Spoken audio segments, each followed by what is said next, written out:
नाशिक आणि दिंडोरी लोकसभा मतदारसंघाकरता मतदानाची प्रक्रिया पार पडल्यानंतर ईव्हीएम मशीन नाशिकच्या अंबड परिसरात असलेल्या स्ट्रॉंग रूममध्ये ठेवण्यात आलेला आहे।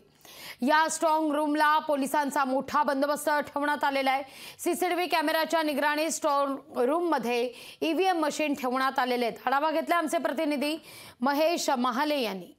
नाशिक आणि दिंडोरी लोकसभा मतदारसंघातील मतदानाची प्रक्रिया काल पार पडलेली आहे आणि उमेदवारांचे जे भवितव्य आहे ते ईव्हीएम मशीन मध्ये कैद झालेलं आहे आणि हे ईव्हीएम मशीन नाशिकच्या अंबड येथील स्ट्रॉंग रूम मध्ये ठेवण्यात आलेले आहे। आपण जर या ठिकाणी बघितलं तर पोलिसांचा मोठा फौजफाटा तैनात करण्यात आलेले आहे। जवळपास परिसरामध्ये सीसीटीव्ही कॅमेरे बसवण्यात आलेले आहे आणि एकूणच ईव्हीएम मशीन जे आहे ते सुरक्षित राहावे यासाठी ही यंत्रणा जी आहे ती सज्ज झालेली आहे। आपल्यासोबत काही पोलीस प्रशासनाचे अधिकारी आहे। पोलीस उपायुक्त मोनिका राऊत आहे। मॅडम, काय सांगणार? खरं तर काल उमेदवारांचं भवितव्य हे ईव्हीएम मशीन मध्ये कैद झालेलं आहे।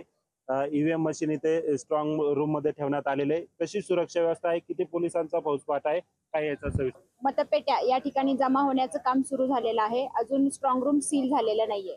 पोलिसांचा चोख बंदोबस्त या ठिकाणी ठेवण्यात आलेला आहे। सदर बंदोबस्त हा 3 लेअर मध्ये या ठिकाणी आहे। सीआरपीएफ आहे, एसआरपीएफ आहे आणि त्याच्यानंतर पोलिसांचा आउटर लेअरचा बंदोबस्त आहे। या बंदोबस्तासाठी एक एसीपी, एक पीआय, 2 या ठिकाणी एपीआय पीएसआय आणि 50 कर्मचाऱ्यांचा आउटर लेअरचा पोलिसांचा बंदोबस्त आहे। या ठिकाणी सीसीटीव्ही जे लावण्यात आलेले आहेत ते जवळजवळ 96च्या जवळपास सीसीटीव्ही लावण्यात आलेले आहेत आणि एसआरपी आणि सीआरपीएफचे प्लाटून म्हणजे एक कंपन्या या ठिकाणी आलेल्या आहेत आणि आउटर कॉर्डरला पोलिसांचा बंदोबस्त। आता 4 तारखेनंतर उमेदवारांचं भवितव्य काय आहे, कोण निवडून येतं हे पाहणं महत्त्वाचं ठरणार आहे। परंतु आता अंबडच्या स्ट्रॉंग रूम मध्ये हे सगळे ईव्हीएम मशीन सुरक्षितरित्या ठेवण्यात आल्याचं आपल्याला बघायला मिळतंय।